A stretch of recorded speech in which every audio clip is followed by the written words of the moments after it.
saying not too rough, son. But I ain't like to lose. What the fuck? Remember our first dream? That shit not adding up, bro. They show their true colors at award ceremonies. Thank you.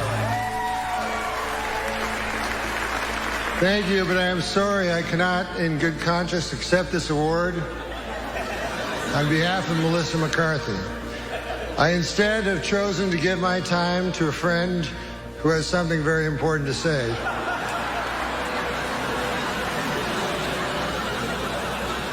Pay attention to how they react. It's Johnny Two Feathers. While you enjoy tonight's show, I want you to think about something. The spot where you're sitting, every square foot of ground in this country was stolen from my ancestors. And after you stole it, you murdered them. So you'll forgive us if we do not laugh along. There is nothing funny about the extermination of a people. He's obviously being serious. The theater stinks of blood. That's all I have to say. Oh. Johnny Two Think Feathers, about it. everybody. Johnny Two Feathers. Give him a wave, Johnny. Johnny, you know how to wave? All right. Well, Johnny Two Feathers. This snow is weird. Feels like styrofoam. And doesn't melt.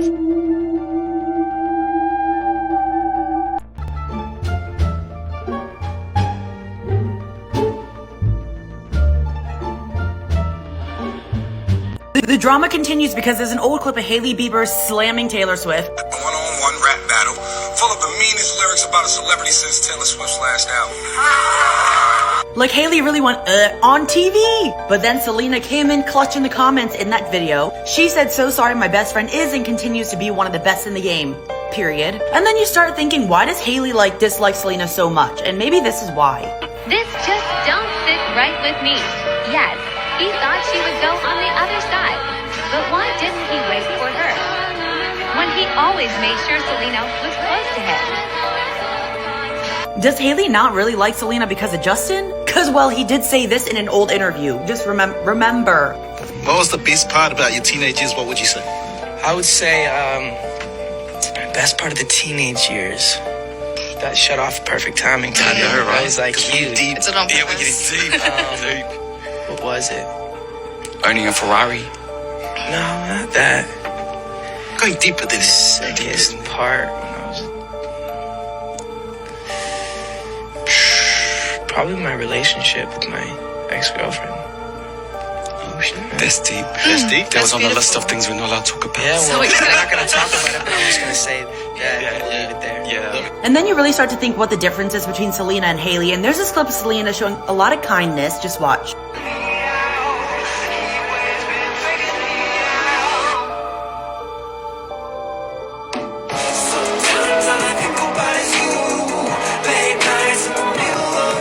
There basically wasn't enough room for everyone to fit into the photo. So Selena was like, I'll go on the floor, it's fine. So my conclusion is Hailey just never liked Selena. Elon Musk is nanny exposes it all. Because I go, is he human? I asked my aunt, she's like, I don't know. Those Illuminati.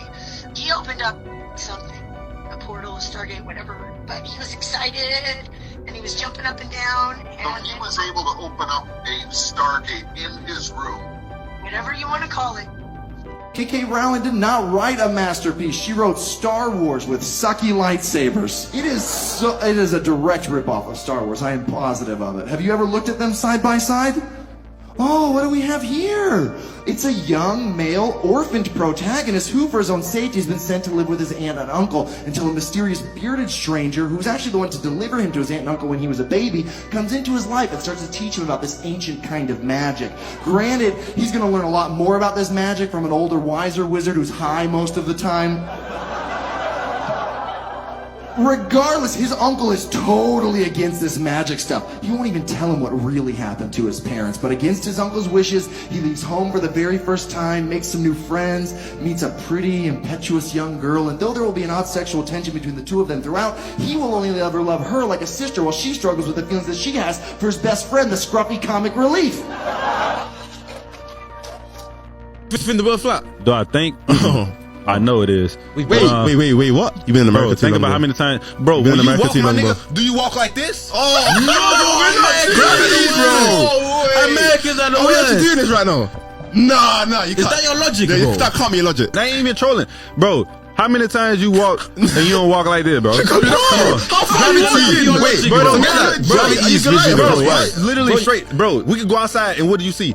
Flat, bro. It's straight. That's the way they built it, bro. That's the way it built it. We don't have a health care system in the United States. We have a sickness care system in the United States. We just wait till somebody gets sick, and then we talk about who to pay for the treatment and how they're going to be treated. What we need to talk about is why so many Americans have unnecessary chronic illnesses, so many more compared to other countries. And that gets back into not just the big pharma, not just health insurance companies. It has to do with chemical policies. It has to do with environmental policies. It has to do with food policies. Have you guys seen this old clip of Michaela speaking? Just watch it. It's kind of crazy. Hi, it's OL Michaela here, and I am standing in the Fisher Student Center, one of the best buildings on campus. I actually work here at the Information Center, so I'm sure you'll be seeing me around, but this is one of my favorite buildings. You can come here to hang out with your friends, study, grab a bite to eat. There are lots of offices in this building, such as the PwC Center for Diversity and Inclusion, and there's so much you can do in this building. I highly recommend spending your time here when you become a student at Bryant, and I really look forward to seeing you all soon. That voice is just so different than the voice that we hear in her makeup videos, so I was shocked.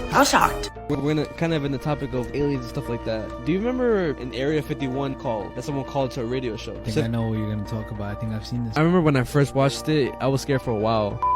I was let go on a medical discharge about a week ago. So give us something quick. What we're thinking of as aliens are they're extra dimensional beings that an earlier precursor of the space program made contact with. They are not what they claim to be. The disasters that are coming, the government knows about them. There's a lot of safe areas in this world that they could begin moving the population to now aren't. But they're not doing anything. They are not. They want the major population centers wiped out so that the few that are left will be more easily controllable. I started getting... People are saying it's a hoax. I feel like that's, I mean, why would he be crying? You know, why? Like, yeah, it sounds too... And if he's an actor, then he's a great-ass actor, but it sounds too real, bro. What got to me was the whole, him talking about disasters. It's kind of what's going on right now. Or that's been going on for a while, yeah. Either 2008, 2010, those were the years where a lot of UFO sightings were happening, bro. There was one that happened in Jerusalem. I don't know if you remember back then. It literally hovered down. 22 years of age. Brian, what were you doing when you were 22? Let's see, 22, I was wanted for murder. My brother and I were on a 2-year trip on motorcycles around the country. We got jobs as waiters in a Polynesian restaurant. There was this chef named Peter, and Peter was a horrid man. He hated everybody, and everyone hated him. Before we started our shift, we would talk about how we would kill Peter Wong. Well, we dice him up, put him in the wok, put some oil in there, and just stir-fry him. But someone wasn't goofing around. At the end of the scene, I left. I got on my motorcycle. The police came into the restaurant. Peter Wong was murdered. Did anyone talk about doing him harm or killing him? And all the waiters like, yeah, all of us. We didn't even know we were wanted. For us, they put an APB out on our motorcycles and looking for us. We didn't know this until we came back, and they said, yeah. They eventually caught the real bad guys, and it was all right. Yes, they caught the real ones. So, you ever heard of Panda? Like I was telling you, Panda. So you got Panda is a secret code for a certain thing, and so.